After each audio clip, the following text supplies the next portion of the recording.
Hands where I can see them. The command cracked through the quiet street, so sharply that even the wind seemed to stop between the houses. Monica Hayes froze halfway up the walkway to her front porch, one hand gripping a paper grocery bag, the other still holding her car keys. A carton of eggs slid sideways inside the bag. The warm smell of roasted chicken drifted into the cool evening air. Porch lights glowed up and down Maple Ridge Lane, soft gold against trimmed lawns and white fences, but suddenly the whole block felt cold. Monica turned slowly. A patrol SUV idled at the curb, headlights washing over her yard like search beams. Officer Derek Coleman stepped out with the heavy confidence of a man used to being obeyed. His polished boots hit the pavement one deliberate step at a time. His hand rested near his belt, not urgent, just practiced. He looked at Monica the way some people look at problems they have already decided to solve. "Set the bag down," he said. "Now." Monica blinked once, tired more than frightened. She had just finished a 12-hour shift at St. Anne's Medical Center. The faint scent of disinfectant still clung to her navy scrubs beneath a gray hoodie. Her sneakers ached with every heartbeat. There was a crease on her cheek from the N95 mask she had worn most of the day, and the back of her neck still carried the tension of fluorescent hospital lights, alarms, and too many families asking questions no one wanted to answer. She lowered the grocery bag carefully onto the top step. "Officer, I live here," she said, voice calm and low. "This is my house." Coleman's expression did not move. He swept a flashlight beam across the porch, the flower pots, the welcome mat, then back into her face though the sun had not fully gone down. "We got a call about suspicious activity," he said. "Woman matching your description entering property through the side drive." Monica looked at the side drive, then at the front door, then back at him. "I parked in my own driveway." Across the street, a curtain shifted. Next door, someone paused while watering a hedge. The spray continued in a crooked line onto the sidewalk. Monica knew this neighborhood by sound. Alone, the Saturday lawn mowers, the barking beagle on Oak Street, the mail truck that squeaked at the same stop sign every afternoon. She had ridden bikes here, learned to parallel park here, carried groceries to elderly neighbors here during storms. Every crack in the sidewalk held a memory. Yet tonight she stood in the middle of it like a stranger asking permission to belong. Coleman stepped closer. "ID." Monica exhaled slowly. "It's in my purse. On my passenger seat." "Convenient," he said. "So you have no identification on you?" "I have my hospital badge." She reached toward the lanyard hanging from her pocket, but his voice snapped again. "Don't reach for anything unless I tell you." The words landed harder than the volume behind them. Monica let her hand fall. Somewhere nearby, a dog barked once, then stopped. A porch chime clicked gently in the breeze. The neighborhood listened without wanting to be seen listening. Monica lifted her chin and pointed with her eyes toward the brass numbers mounted beside the door. 2147. "My address is right there." Coleman glanced at the numbers and shrugged as if facts were optional. "Anybody can stand in front of a house." Monica stared at him, exhaustion sharpening into something steadier. "Anybody can wear a badge too," she almost said, but didn't. She had spent too many years learning the cost of certain truths spoken out loud. Instead, she stood still, shoulders squared, breathing slow. The paper bag tipped, and an apple rolled down the porch step to the walkway. It came to rest near Coleman's boot. He looked at it, then at her, then took one more step forward. At the far end of the block, unseen by both of them, a pickup truck engine went silent. A second later, another sound entered the evening. Low, alert, unmistakable. The deep rumble of a trained dog that had just noticed something was wrong. The rumble came again, deeper this time, vibrating through the still air like distant thunder. Officer Coleman turned toward the end of the street, annoyance flashing across his face before he could hide it. Monica followed the sound. A black pickup sat beneath a maple tree with its lights off, almost invisible in the dusk. The driver door opened slowly. A tall man stepped out first, broad-shouldered, steady, wearing faded jeans, a dark jacket, and the kind of posture that did not need attention to command it. Beside him, a German shepherd jumped down in one smooth motion and landed without a sound. The dog did not bark. He simply stood alert, ears forward, eyes locked on the scene in Monica's yard. The man rested one hand lightly on the leash and started walking up the sidewalk. Every step looked measured, calm, certain. Monica had never seen him before, yet something about him felt familiar, like the presence of someone who knew exactly what to do when others lost control. Coleman straightened and widened his stance. "Sir, stay back," he called. "Police business." The man did not speed up or slow down. "Then conduct it properly," he said.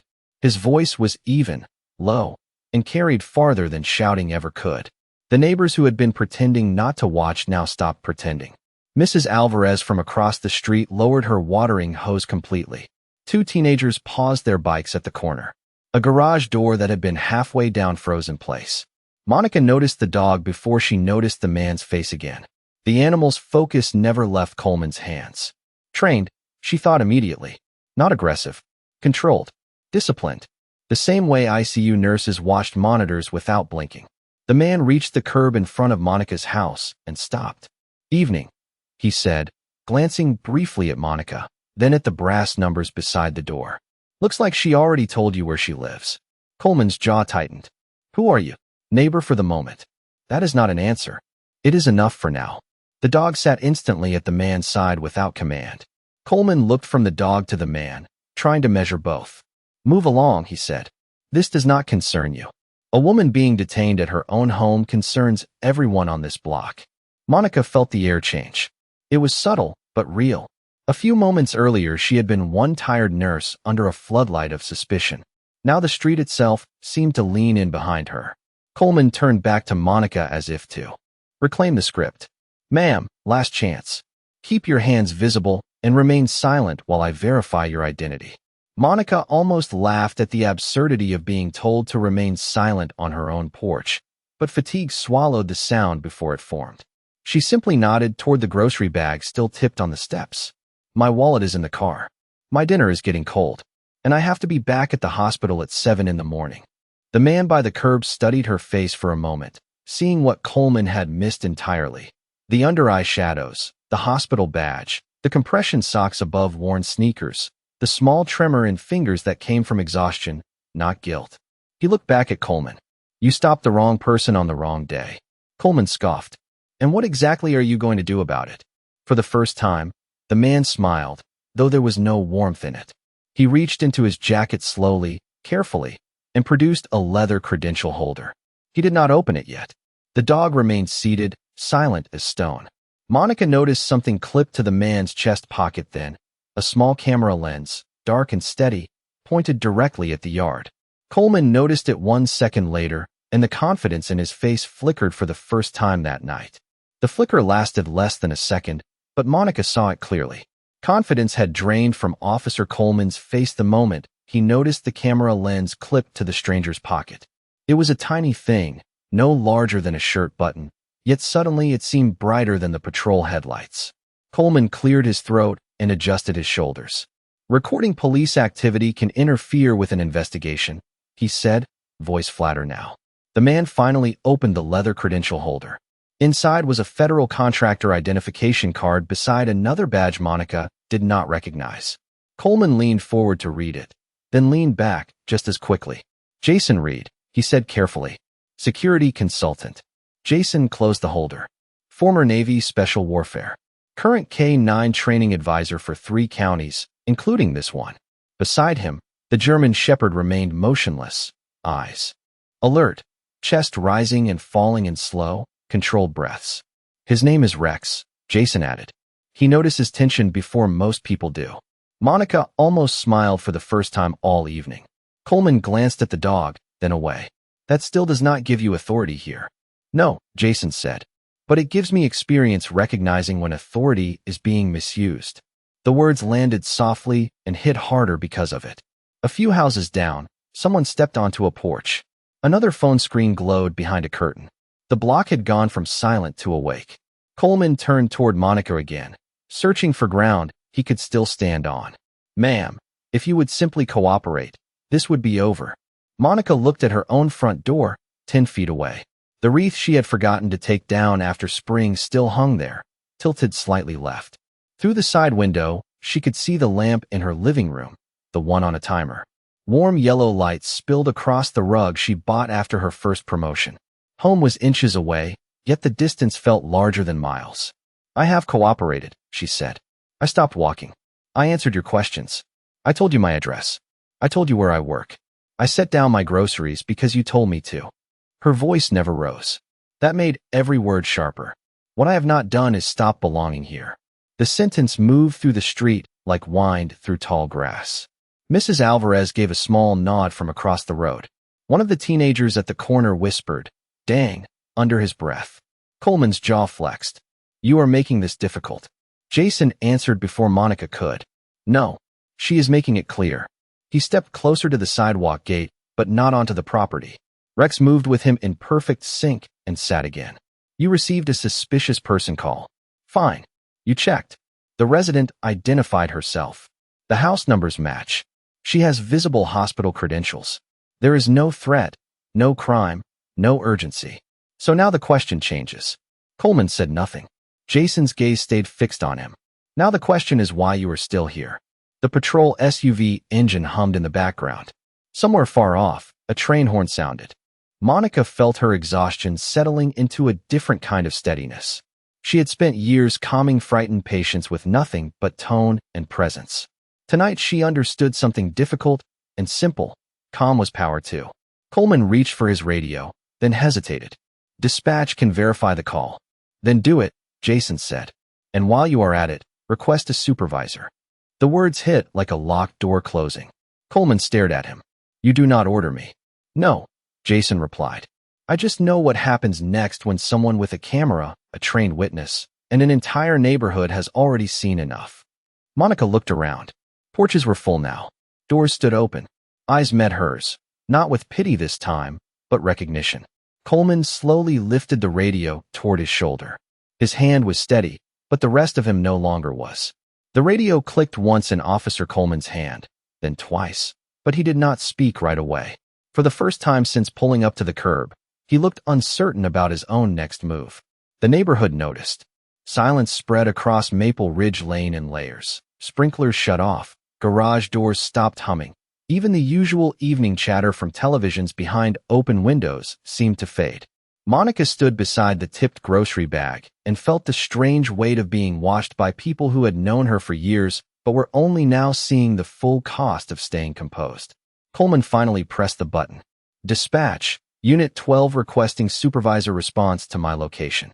His voice was clipped, formal, missing the swagger it had worn 10 minutes earlier. A burst of static answered, then a calm voice confirmed an estimated arrival of 6 minutes. 6 minutes sounded short until everyone had to live inside them. Jason Reed glanced toward Monica's porch. May I? He asked, nodding at the grocery bag. Monica gave a small nod. Jason stepped carefully to the bottom step, never crowding her, and righted the bag. One cracked egg had leaked into the paper. He set the carton upright, as if handling something fragile mattered. It did. Rex remained seated at the gate, watchful and still. Monica noticed the leash hung loose. Total control without strain. She admired that more than she expected. Long shift. Jason asked quietly. 12 hours. Hospital. She touched the badge clipped to her pocket. Intensive care. Jason looked at Coleman, then back to Monica. Then tonight is not where your energy should be spent. Coleman heard him and stiffened. Conversation is over, he said. Everyone remain where you are. Mrs. Alvarez called from across the street. She has lived there since high school, Derek. The use of his first name hit harder than accusation. Another voice came from a porch farther down. My wife works with Monica at St. Anne's. Then another. She checked on my mother after surgery. Support rose one house at a time. Not loud, not dramatic, just undeniable. Monica felt her throat tighten unexpectedly. She was used to helping others in private rooms, behind curtains, during nights no one saw. Gratitude rarely arrived all at once. Coleman turned red around the ears. Please go back inside your homes, he said. No one moved. The command that had controlled one woman no longer moved a street. Monica bent slowly and picked up the apple that had rolled near his boot. She brushed it on her sleeve, inspected the bruise on one side, then set it gently on the porch rail. Such a small act, yet it steadied her more than words could. Jason watched with the faint expression of someone recognizing resilience in real time. You know, he said to Coleman, most mistakes can be corrected early. They become problems only when pride protects them. Coleman stared at him. You think you know everything because of some military resume? Jason's face did not change. No, I know enough to tell the difference between threat assessment and prejudice. The sentence landed so cleanly that even Coleman had no quick reply. Headlights turned onto the street at the far corner. A second patrol sedan rolled slowly toward the house, followed by a dark supervisor SUV. Blue and amber reflections brushed across fences, mailboxes, and trimmed hedges. Monica's porch light glowed warm against the flashing colors. It looked like two different Americas meeting on the same lawn. The first vehicle stopped. Behind Coleman's unit, a woman in a sergeant's uniform stepped out, silver hair tied tight, posture sharp, eyes already reading the scene before anyone spoke. She took in Monica's scrubs, the grocery bag, the gathered neighbors, Jason Reed, the K-9, and finally Officer Coleman. Someone, she said evenly, is going to explain why I was called to question a nurse standing at her own front door. Coleman opened his mouth, but for once, no words came first. Officer Coleman swallowed once and straightened his uniform as if fabric could restore authority. Sergeant, I responded to a suspicious person call, he said. Female subject entered the property through the side drive and refused to provide identification. The sergeant looked at Monica first, not him. Name, Monica Hayes. Address. Monica pointed calmly to the brass numbers beside the door. 2147 Maple Ridge. The sergeant glanced at the mailbox, then the porch, then the registration sticker on the sedan in the driveway. And you live here? For 11 years. Occupation. Monica lifted the hospital badge still clipped to her pocket. Registered nurse. St. Anne's Medical Center. The sergeant nodded once, then turned to Coleman. Did you run the plate in the driveway? Coleman hesitated. Not yet. Did you verify ownership through dispatch? I was in the process of. Did you ask for voluntary identification without escalating? The pause this time was longer. I requested compliance. A few neighbors exchanged looks. Jason Reed said nothing. He did not need to. His silence had become its own witness. The sergeant exhaled slowly through her nose, then extended a hand toward Jason. Sergeant Linda Morales. Jason shook it once. Jason Reed. I know who you are, she said, glancing briefly at Rex. Your training seminar saved my department 6 months of mistakes. Coleman's face tightened further. Morales noticed the camera clipped to Jason's jacket. Were you recording? From the moment I exited my truck. Good. She said it so plainly that the words seemed to ring down the block. Coleman shifted his weight. Sergeant, with respect, civilians filming from partial context can misrepresent procedure. Then complete context should help you, Morales replied. She stepped onto Monica's walkway and looked at the grocery bag, the cracked egg seeping into the paper, the apple resting on the rail, the fatigue in Monica's eyes. Some evidence never needed a report.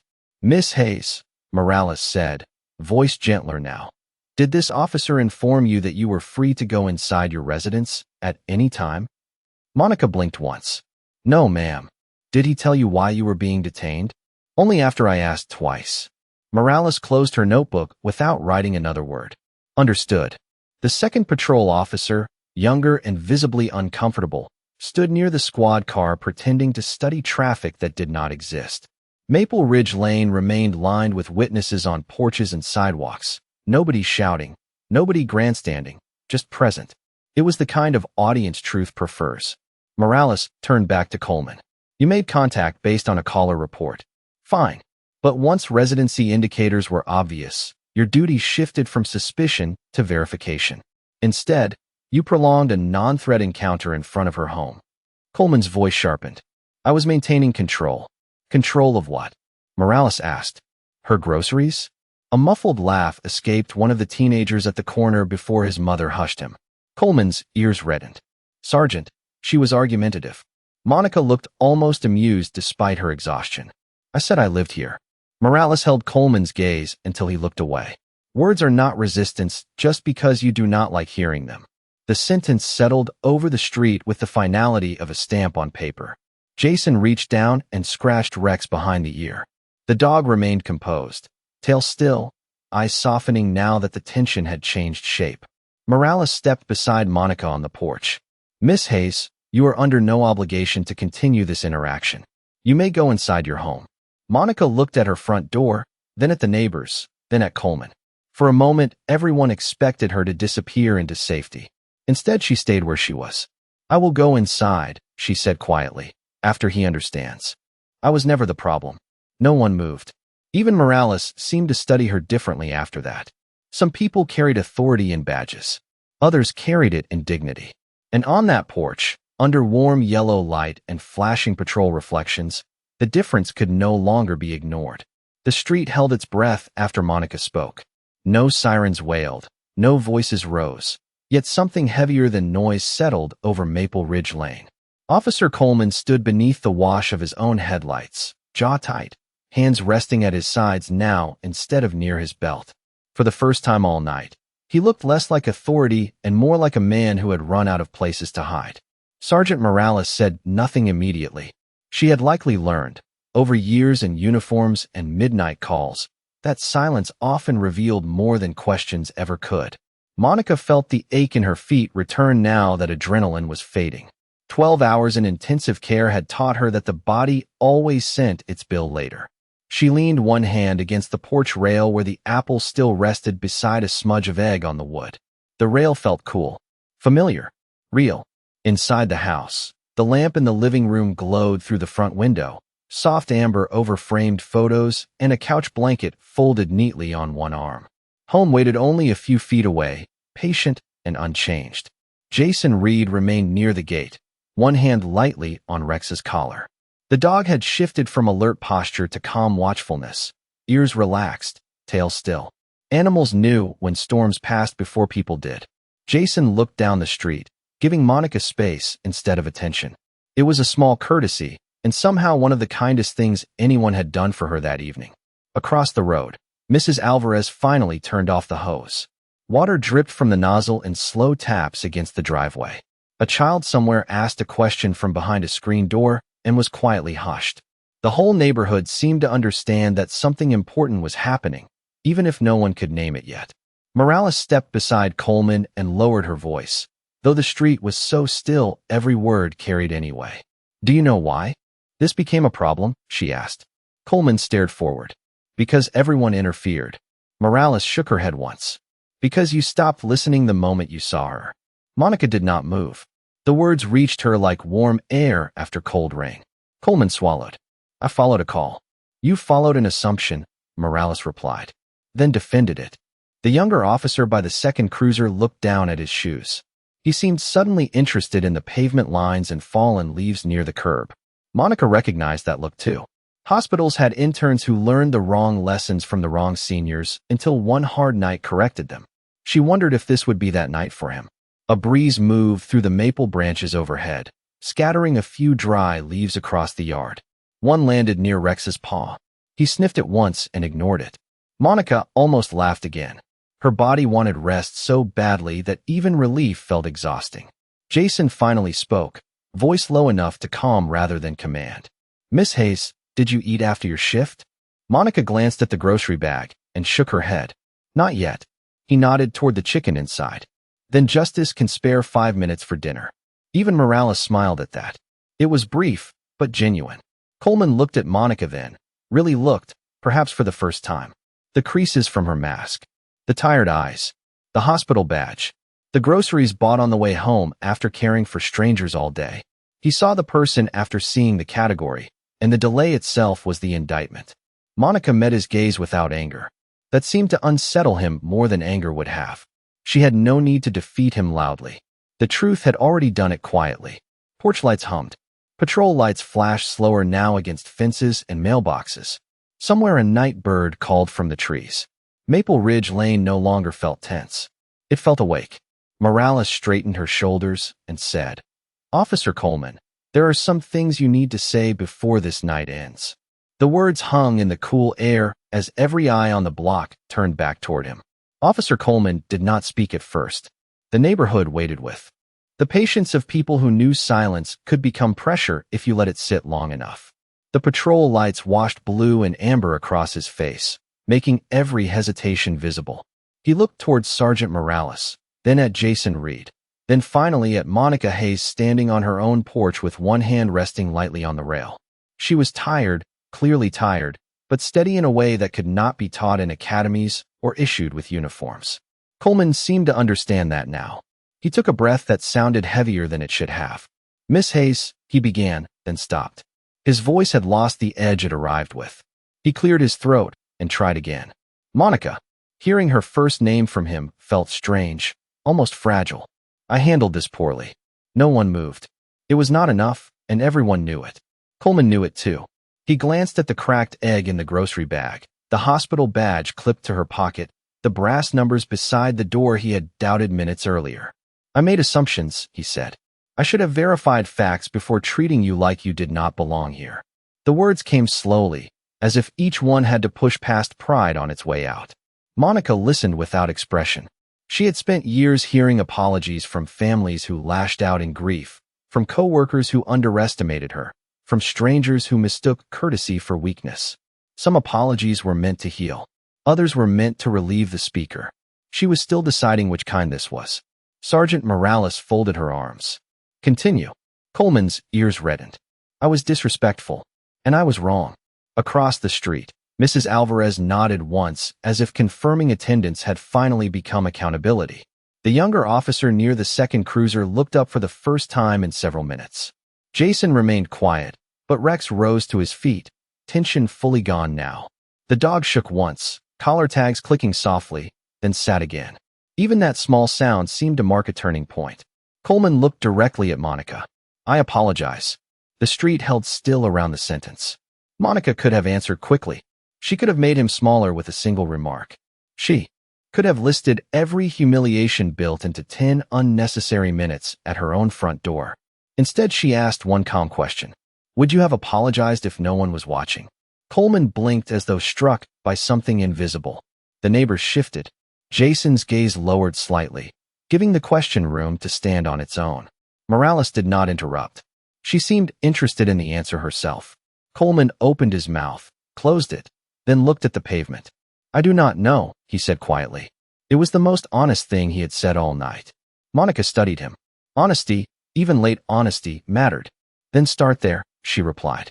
"Because respect given only under pressure is not respect yet." A soft murmur moved through the porches and sidewalks. Not cheering. Recognition. Morales uncrossed her arms. "Officer Coleman, remove yourself from active contact for the evening. Report to the station after shift end. We will review body camera, witness statements, and procedure." Coleman nodded once. There was no argument left in him. He turned toward his cruiser, then paused and looked back at Monica. "For what it is worth," he said, "thank you for staying calmer than I deserved." Monica answered without bitterness. "I learned calm from people in pain." The line landed deeper than any rebuke could have. Coleman got into the patrol SUV and closed the door gently, as if noise itself had become something to avoid. The engine started, then idled. He did not pull away yet. He just sat there, staring through the windshield at a house he should have recognized as home from the beginning. Jason stepped onto the walkway and lifted the grocery bag carefully. "Nurse Hayes," he said, a trace of warmth in his voice now. "Permission to complete this mission by getting your dinner inside?" For the first time that night, Monica smiled fully. Porch lights glowed softer somehow. And Maple Ridge Lane, which had watched a woman be questioned, now watched her be restored. Jason carried the grocery bag up the porch steps with the care of someone transporting glass. Monica unlocked the front door, then paused with her hand on the knob. For a moment, she simply stood there, looking into the warm living room light, as if reintroducing herself to peace. The house smelled faintly of lavender detergent and the candle she forgot to blow out that morning. Familiar things waited where she had left them: shoes by the mat, folded blanket on the couch, a stack of nursing journals on the coffee table, framed photos on the shelf above the television. Home had remained steady while the outside world tested whether she could. She turned back. Maple Ridge Lane still watched, but differently now. Doors were open. Faces were uncovered. Neighbors who had once observed through curtains now stood plainly in the evening air. Sergeant Morales was speaking quietly with the younger officer beside the second cruiser. Officer Coleman remained seated in his vehicle, hands on the wheel, engine running, staring forward as though movement required permission he no longer felt entitled to grant himself. Jason handed Monica the bag. "Mission complete," he said softly. Monica laughed under her breath, tired but genuine. Almost. She reached inside, lifted the carton of eggs, and examined the crack. One casualty. Jason glanced at Rex. Acceptable losses. Even Morales smiled when she overheard it. Monica set the bag just inside the doorway, then returned to the porch instead of retreating indoors. That choice changed the mood again. She was not hiding from what happened, and she was not performing strength either. She was simply staying present. Mrs. Alvarez crossed the street carrying a dish towel over one shoulder. "I made chicken rice this afternoon," she said. "Too much as always. I will bring some." "Mrs. Alvarez, I already have dinner. Then you will have lunch tomorrow too." Monica's eyes softened. "Thank you." The two teenagers at the corner rolled their bikes closer. One of them, lanky and nervous, spoke first. "Miss Hayes, my mom said you helped my uncle after his stroke." Monica recognized him then. "Tyler." He nodded. "Tell your uncle to keep doing the hand exercises. They matter more than he thinks." Tyler grinned as if receiving advice from a celebrity. Little by little, the street became itself again, but warmer than before. Jason crouched beside Rex, removing the dog's vest and rubbing behind his ears. "Good work," he murmured. Rex leaned into the praise with dignified satisfaction. Morales walked up the path and stopped one step below Monica. "Miss Hayes, I owe you an apology as well," she said. "Leadership includes what happens on my watch." Monica shook her head gently. "What you owe is making sure it changes." Morales held her gaze, then nodded once. "Fair." She reached into her pocket and handed Monica a card. "Direct line. If you ever need it." Monica accepted it without ceremony. Some gestures did not need speeches. The patrol SUV door finally opened. Coleman stepped out again, slower this time, cap in hand. He walked only to the sidewalk and stopped there, careful not to assume access anymore. "Miss Hayes," he said, "I am heading out." Monica waited. "My mother was a nurse," he continued quietly. "Night shifts for 20 years. I should have recognized the badge before anything else." Monica studied him. Regret had changed the shape of his face. "Then remember her next time," she said. He nodded, eyes lowered, then returned to the cruiser and drove away without lights or siren. Just another car leaving a street that had taught him something no academy had. The block remained silent until the taillights disappeared. Then someone began clapping softly from a porch. Another joint. Then another. Monica raised a hand, embarrassed and grateful all at once. She was not being celebrated for winning. She was being honored for enduring without becoming hard. Jason stood, clipped Rex's leash, and tipped his head toward the open door. "Go eat, Nurse Hayes." Monica smiled. "You too, if you like reheated chicken and broken eggs." Jason glanced at Rex. "We have had worse field rations." For the first time all night, laughter rolled down Maple Ridge Lane like light. The front door closed softly behind the last guest just after 9 o'clock. Maple Ridge Lane returned to its ordinary sounds one by one. A dishwasher starting somewhere nearby, distant laughter from a backyard deck, the soft roll of tires passing at the far intersection. Inside, Monica Hayes stood in her kitchen with both hands resting on the counter and let the quiet settle around her. The broken egg had become scrambled in a skillet. The roasted chicken was reheated. Mrs. Alvarez's rice sat steaming beside it in a ceramic bowl wrapped in a towel that read "Bless this house." It was not a grand meal. It felt like abundance anyway.